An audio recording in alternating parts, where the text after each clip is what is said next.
Salut Sophie. Salut Florian. Et bonjour à tous, bonjour à toutes et bienvenue dans ce nouvel épisode du Courrier de l'Astère. On se retrouve comme chaque semaine pour parler de nos découvertes ornithologiques des 7 derniers jours.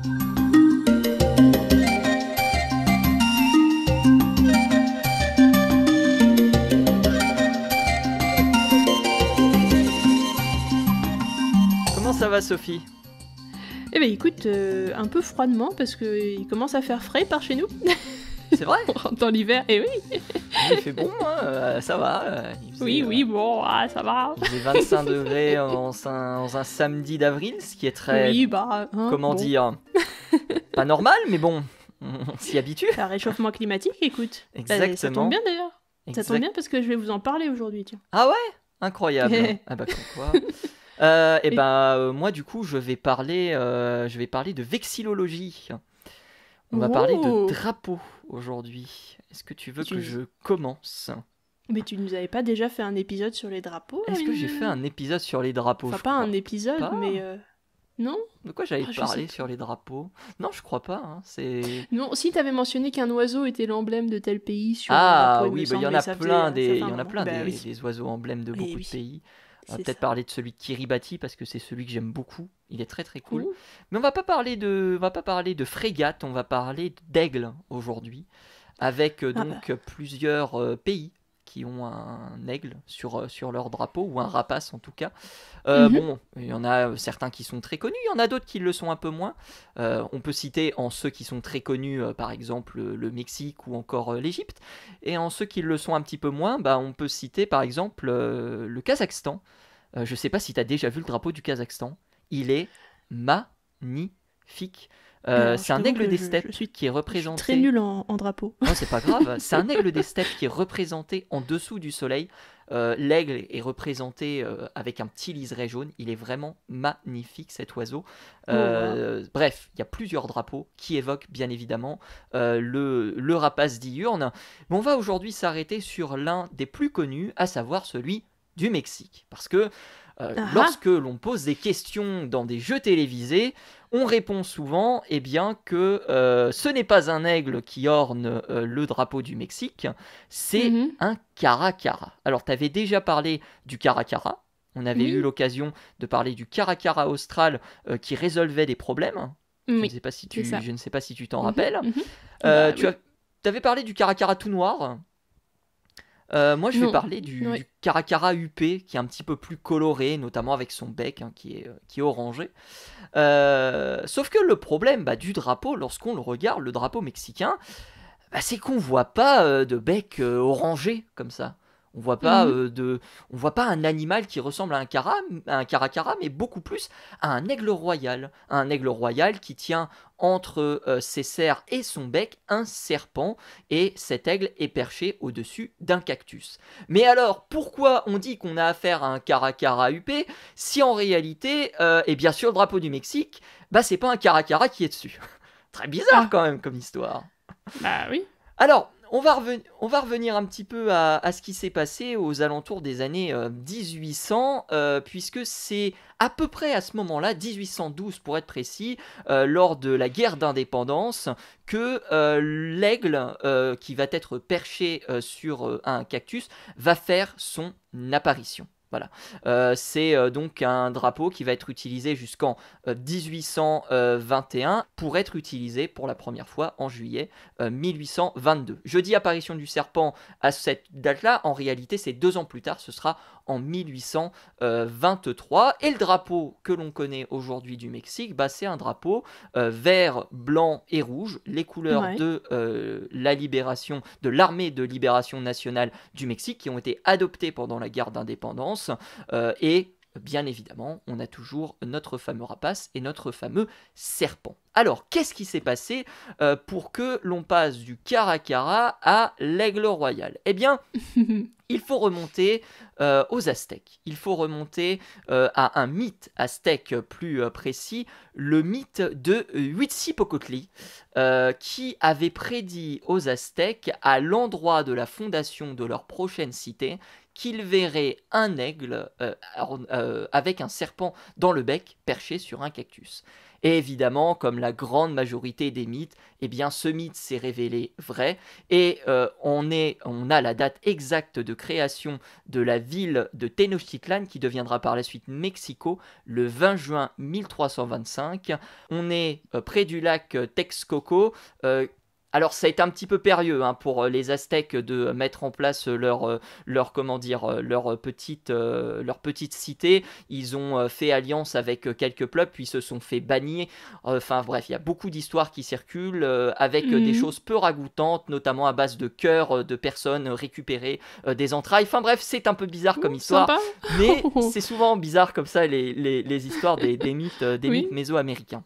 Il faut savoir un truc, c'est que le caracara huppé, c'est un oiseau qui a une aire de répartition qui s'étend du Mexique, et même un petit peu plus haut, puisque on en trouve au Texas, en Arizona, et qui descend jusqu'en Amérique du Sud. Donc, la ville de Mexico est implémentée à peu près au milieu du pays mexicain, et le théâtre est le lieu de l'aire de répartition du caracara huppé.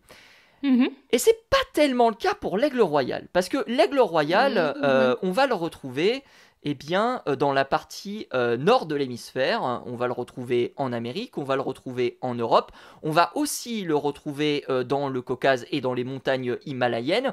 Et la fin de son aire de répartition au sud, elle va plus ou moins coïncider avec le milieu justement du pays mexicain.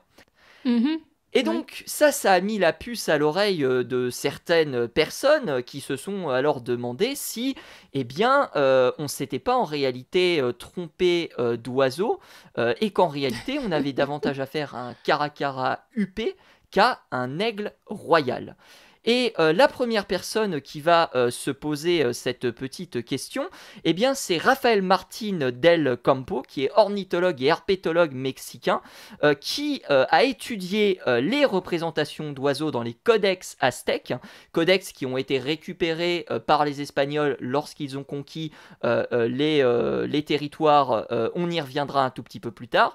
Et en analysant ces codex, il a remarqué que le plumage de ce rapace ne correspondait pas à l'aigle royal, mais plutôt à un autre oiseau, un oiseau qui ressemblerait davantage au caracara. Alors qu'est-ce qui s'est passé ?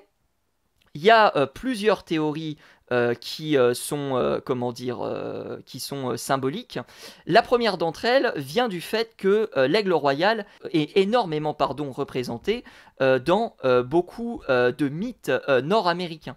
Donc on va le retrouver chez certaines tribus, soit au niveau de mythes, on va avoir des danses qui vont être réalisées en son honneur, on va avoir des coiffes qui vont être portées en son honneur, et ce qui s'est passé, c'est qu'il y aurait eu d'une certaine manière un espèce de glissement qui se serait fait, et comme le drapeau à l'époque est réalisé aux alentours des années 1820, mais sera repris par la suite aux alentours des années 1960, on peut supposer qu'il y a eu effectivement une espèce, entre guillemets, de mélange qui a été assuré parce que justement on a mis un peu tous nos œufs dans le même panier et on a pris l'aigle royal pour un oiseau qui ne l'était pas.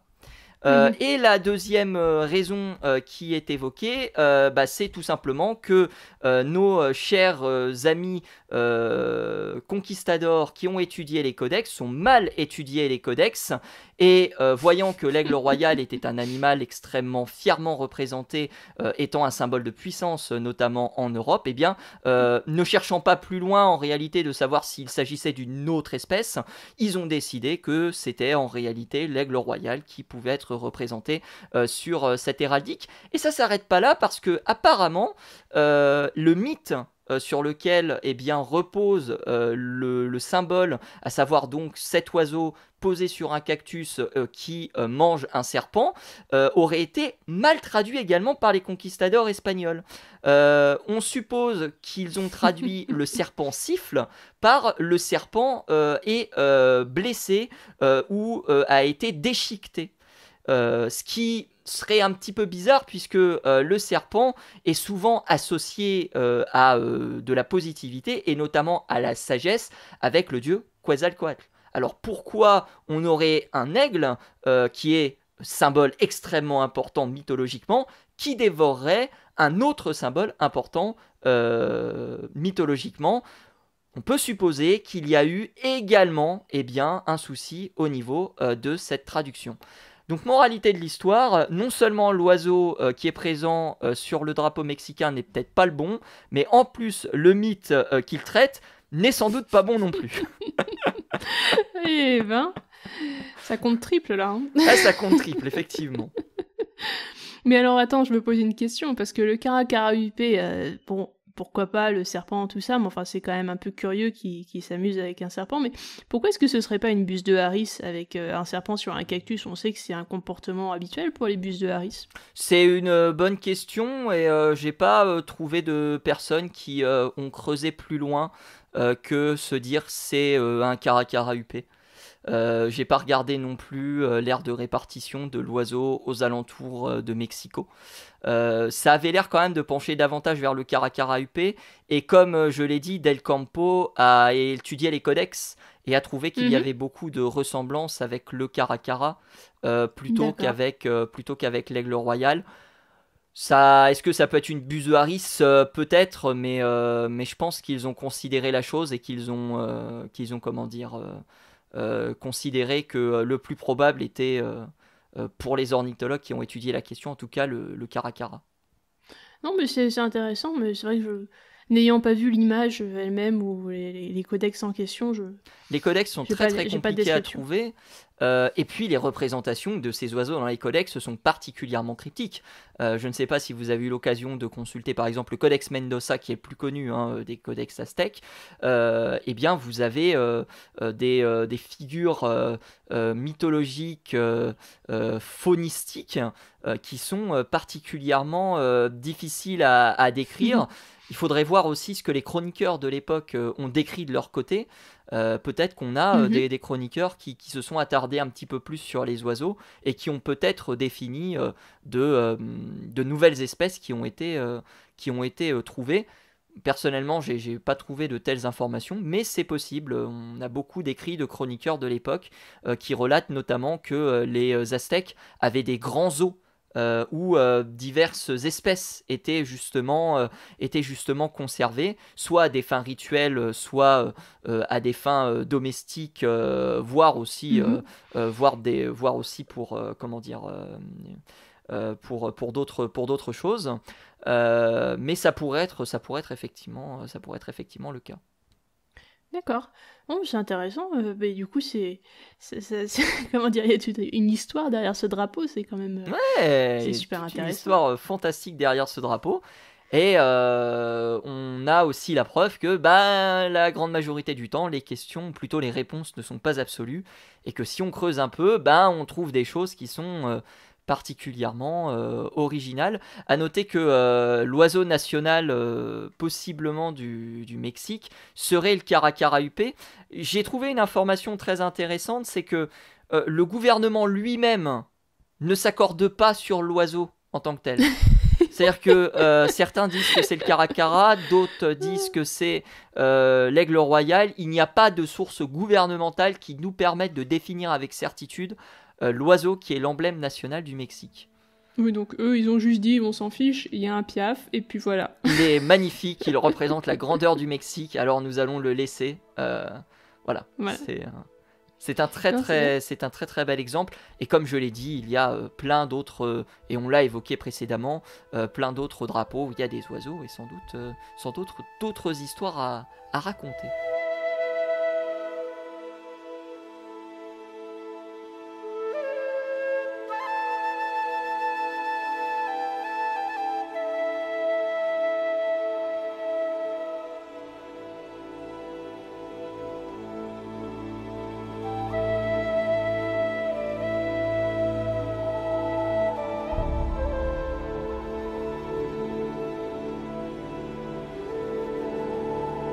Flamant rose désormais. Eh bien, eux, ils ne font pas partie de la vexillologie, malheureusement. Vexillologie. Non, j'ai pas. Bon, après, on peut toujours créer un drapeau si tu veux. Pourquoi pas. Je suis pas contre. Mais là, aujourd'hui, je vais plutôt commencer par vous parler de leur milieu de vie, que vous connaissez certainement parce que ce sont des grands lacs du côté de l'Afrique que l'on appelle des lacs alcalins ou des lacs de soude, qui sont des lacs très très particuliers. Vous en trouvez en Afrique, vous en trouvez aussi en Amérique du Nord notamment. Et ces lacs ont des écosystèmes très particuliers. Alors aujourd'hui, je voulais vous en parler parce qu'il y a un papier qui est sorti il n'y a pas très très longtemps sur Current Biology et qui nous explique une sacrée corrélation entre ces flamants et les lacs autour desquels ils vivent, et surtout qui nous parle des impacts du changement climatique sur ces lacs. Alors on va commencer avec les lacs alcalins. Donc pour vous expliquer un petit peu ce que c'est qu'un lac alcalin, parce que ça va nous servir pour après. Donc un lac alcalin, c'est un lac qui est à une teneur très très élevée en sel carbonaté notamment, et aussi à une teneur très très élevée donc en CO2. Et ces lacs, on les appelle aussi des lacs salés ou lacs hypersalins, ils ont un pH très très élevé, entre 9 et 12, et donc avec une grande salinité aussi. Ne vous baignez pas dedans.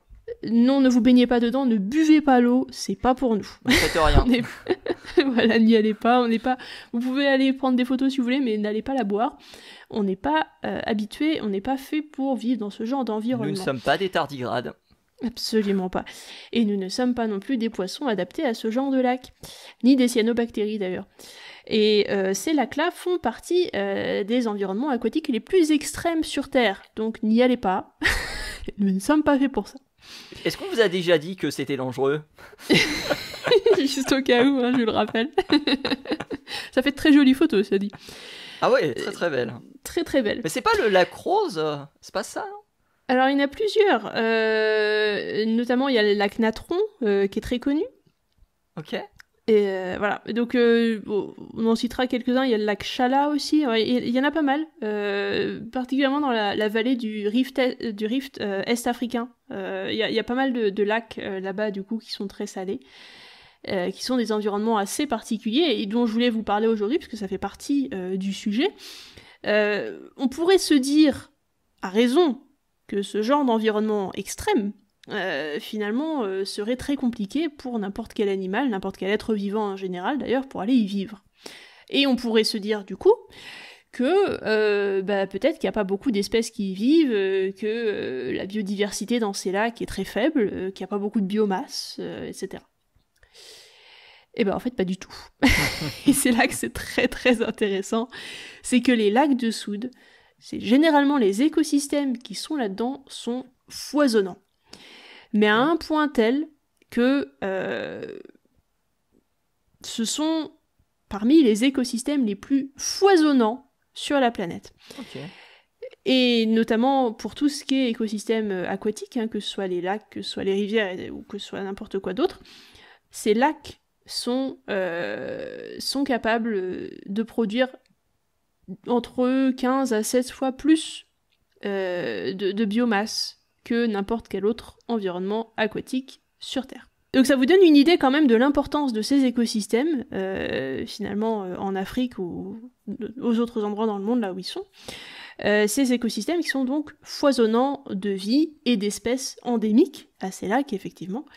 Ça en fait les environnements aquatiques les plus productifs sur Terre quand même, donc c'est pas rien. Et ce sont les plus productifs sur Terre. Pourquoi ? Parce que cette quantité de dioxyde de carbone qui est dissoute dans l'eau est quasiment infinie. Alors elle n'est pas infinie par définition, mais il y en a tellement que c'est un peu comme si elle était infinie pour tous les organismes qui sont dans le lac et qui s'en nourrissent. Et du coup, ça permet une croissance exponentielle de ce qu'on appelle les producteurs primaires, qui vont être dans votre écosystème le bas de la chaîne alimentaire, si vous voulez. Ça va être le premier maillon de la chaîne, celui qui va permettre de produire la matière organique à partir d'éléments minéraux. Donc ça va être vos algues dans les lacs, par exemple, ça va être vos plantes aquatiques, ça va être ce genre de choses qui vont être vraiment, vraiment à la base. Et en l'occurrence, aujourd'hui, on va parler du phytoplancton, en l'occurrence de cyanobactéries, ce qu'on appelle aussi les algues bleues. Okay. Et donc ces petits organismes vont se nourrir donc du dioxyde de carbone qui est dissous dans le lac et vont grandir, se multiplier, etc.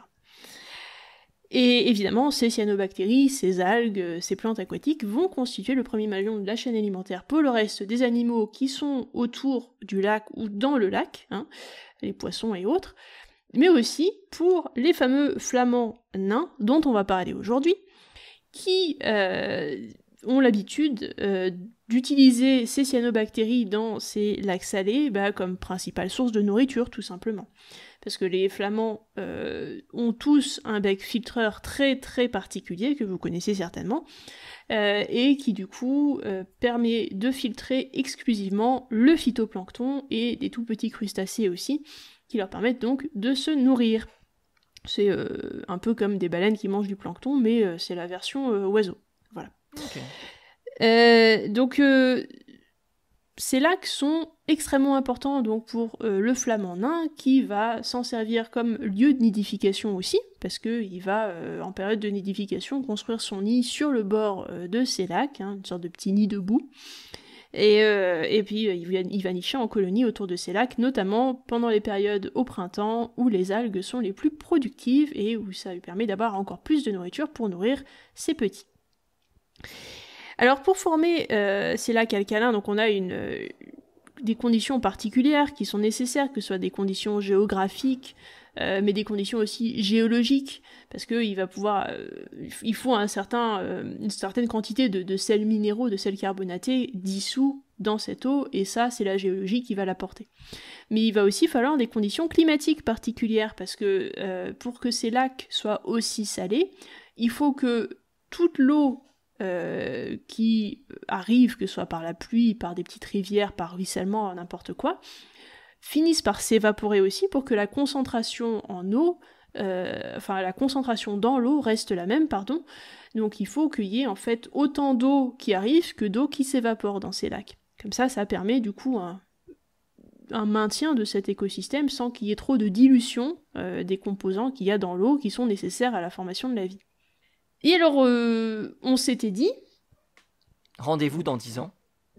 Voilà, on verra si on sera encore là. J'espère.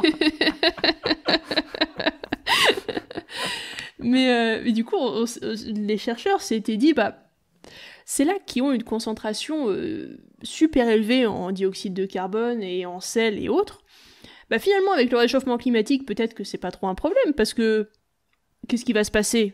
Il y aura un peu plus d'évaporation, la belle affaire, ça va pas vraiment embêter les bestioles qui sont dedans, qui sont déjà habituées à des milieux extrêmes de toute façon, ça changera pas grand-chose pour elles.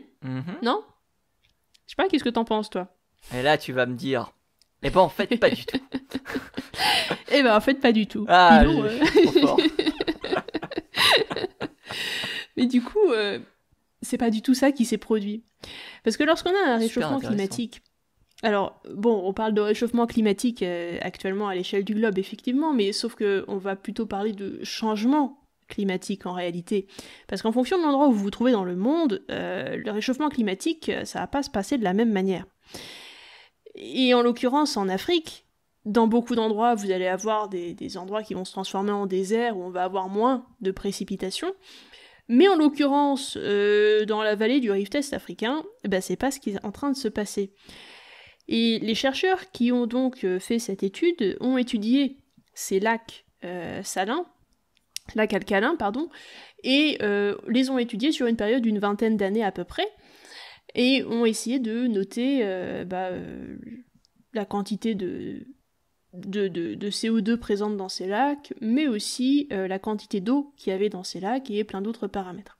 Et ils se sont rendus compte qu'en fait, sur les 10 dernières années notamment, le niveau d'eau dans ces lacs a drastiquement augmenté. Il n'a pas réduit du tout, il a augmenté. Alors pourquoi ?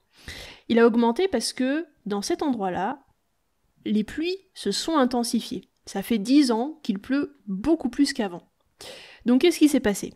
Plus de pluie, ça veut dire qu'on a plus d'eau qui arrive dans ces lacs, ça veut dire que le niveau de l'eau monte, et plus de pluie, ça veut dire aussi que la quantité d'évaporation qui se fait naturellement dans ces lacs, finalement, n'est plus suffisante pour contrebalancer la quantité d'eau qui est apportée par les pluies.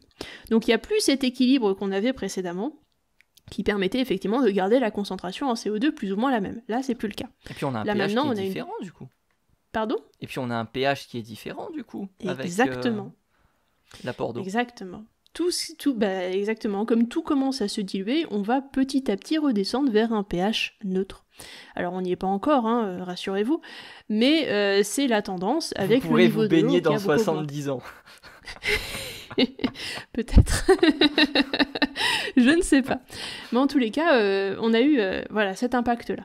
Sans compter qu'on a aussi des failles tectoniques qui ont créé d'ailleurs ce rift, qui ont commencé à jouer aussi dernièrement et qui sont aussi possiblement un des facteurs qui a fait augmenter le niveau de l'eau dernièrement. Enfin bref, et puis en dernier facteur, vous avez aussi l'activité humaine, évidemment, autour de ces Lacs. Activité humaine qui se fait dans les bassins versants autour de ces lacs, qui du coup change un petit peu les eaux de ruissellement qui sont récupérées par ces bassins versants, et notamment change la manière dont les eaux de pluie sont absorbées par les sols, par exemple. Et tout ça, ça va modifier la quantité d'eau qui va être apportée au lac. Et comme l'eau ne rentre plus autant dans les sols que précédemment à cause de l'urbanisation, à cause de ce genre de choses, et ben, il y a beaucoup plus d'eau qui arrive dans les lacs et qui du coup fait monter le niveau de l'eau et qui dilue un peu tout ça. Donc qu'est-ce qui se passe ? Et ben dernièrement, les flamants nains ont commencé à voir leur nombre chuter autour de ces lacs parce qu'il n'y avait plus assez de nourriture. Si vous commencez à diluer si vous commencez à diluer la quantité de CO2 dans ces lacs, ça veut dire qu'il y aura moins de croissance de cyanobactéries, et s'il y a moins de cyanobactéries, et ben par définition, vous allez avoir moins de flamants autour de ces lacs parce qu'il y a moins de nourriture. Donc c'est une réaction en chaîne, hein, comme d'habitude, et ça pourrait entraîner au bout d'un moment la destruction totale de ces écosystèmes si on ne fait rien. Et ça, c'est incroyable parce qu'on pensait que les écosystèmes extrémophiles étaient peu sensibles finalement, ou insensibles à ces variations. C'est ça. Et on est en train de se rendre compte que c'est pas du tout le cas non plus. C'est pas du tout le cas. C'est ouf ça, incroyable. Personne n'est à l'abri. Personne n'est tranquille. Personne n'est à l'abri. J'en ai peur. Donc voilà, donc ça c'est un des problèmes. Alors qu'est-ce qui va se passer pour ces pauvres flamands nains maintenant ? Qu'est-ce qu'ils vont faire après tout, hein ? Est-ce qu'il y a un espoir ? Ces flamands nains, ils vont migrer, comme ils le font régulièrement. C'est l'une des espèces les plus chanceuses dans ces lacs, finalement. Ce n'est pas un poisson qui peut pas trop bouger, c'est un oiseau avec des ailes. Et donc ils sont capables de se déplacer sur d'autres lacs qui, suite au changement climatique, ont commencé à se transformer en lacs alcalins, eux par contre, et qui pourraient possiblement accueillir les populations de flamands nains, et qui d'ailleurs commencent à les accueillir parce qu'il y a des migrations qui sont en train de se faire vers ces lacs-là. Incroyable. Seul petit problème. Ah. Et oui, parce qu'évidemment, tout n'est pas rose, si seulement. Seul petit problème, c'est que ils ont identifié notamment 6 lacs qui étaient des endroits possibles pour les flamands pour migrer, pour continuer à exister, hein, à se nourrir, etc. Le problème, c'est que sur ces 6 lacs, il y en a 3 qui ne sont pas protégés et qui du coup risquent de mettre la population de flamands nains en péril. Okay. Voilà. Donc ils encouragent, donc les chercheurs de l'étude encouragent fortement les gens autour de ces lacs non protégés à s'occuper à essayer de les transformer en zones un peu plus sûres en quelque sorte pour la biodiversité qui aura besoin de s'y développer incessamment sous peu. Voilà. Intéressant. Et du coup, on est capable de dater l'apparition de ces flamants nains sur ces nouveaux lacs, du coup ? On a un registre qui... Incroyable. Oui, il y a évidemment des observations qui sont faites régulièrement. Hein. Il y a des ornithologues partout, tu sais bien. Nous sommes partout. Exactement. Et du coup, on sait exactement quand est-ce que tout ça a commencé à évoluer et quand est-ce qu'ils ont commencé à migrer. Alors, il faut savoir que les flamands sont des oiseaux qui... Alors, c'est pas des oiseaux migrateurs au sens de ils vont migrer une fois par an, etc. C'est des oiseaux qui font des migrations pendant l'année, en fonction des quantités de nourriture disponibles et en fonction du niveau de l'eau dans les différents lacs. Ce que certains ornithologues appellent la migration tournante. Exactement. Bien que je n'ai jamais réussi à trouver d'où venait ce terme. Non, c'est vrai, on m'a dit non, mais ça s'appelle la migration tournante. Tu tapes sur internet migration tournante, tu n'as rien. Je sais pas. Non, mais bon, après j'avais. Mais voilà, c'est le but, c'est en gros les oiseaux se déplacent en fonction de comment dire, de la capacité à à trouver de la nourriture, et une fois que cette nourriture n'est plus présente, eh bien on se déplace à un autre endroit. Voilà. Les migrateurs font ça à plus petite échelle. Lorsque vous voyez par exemple des merles et des griffes qui sont en hiver en train de se déplacer d'arbre en arbre, voire de secteur en secteur, bah typiquement c'est de la migration tournante. C'est ça. Merci Sophie. Bah écoute, c'est avec plaisir. Avec ces Moi j'aime bien parler de flamand. Incroyable, incroyable. Bah, c'est la fin de cet épisode. On termine donc sur les flamants nains. Merci Sophie d'avoir été présente. Est-ce que tu veux rajouter un petit mot ? Non, j'espère juste que ça n'a pas été trop compliqué parce que c'est vrai que la publication est un petit peu touffue, mais on vous mettra les liens si vous voulez. Oui, liens dans la description. Alors moi, difficile de vous mettre des liens dans la description parce que c'est plein de sites que j'ai dû ramasser. Et malheureusement, je n'ai pas réussi à mettre la main sur ce que notre cher ornithologue avait dit. Il y a une publication qui existe, mais elle n'est pas disponible en ligne. Donc malheureusement, je ne peux pas vous la donner. Il va falloir faire avec des dires, ce que je n'aime pas spécialement. Mais bon, ça reste quand même un ornithologue qui est assez réputé, notamment au Mexique, plus réputé dans le domaine de l'herpétologie que dans l'ornithologie. Donc ça reste quand même quelqu'un de très très fiable dans le domaine. Merci en tout cas à tous et à toutes d'avoir suivi ce nouvel épisode du Courrier de la Sterne. Prochain rendez-vous la semaine prochaine bien sûr.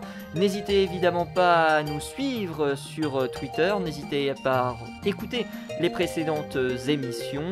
Vous les retrouverez sur Spotify, sur Deezer, sur YouTube, sur Apple Podcast. N'hésitez pas également à retrouver Sophie, @leplumeux, ça c'est sur Twitter, @leplumeux, ça c'est aussi sur Instagram et sur Twitch, pour peut-être bientôt des oiseaux dans son jardin, qui sait. Et d'ici là, portez-vous bien, salut à tous et salut à toutes. À plus.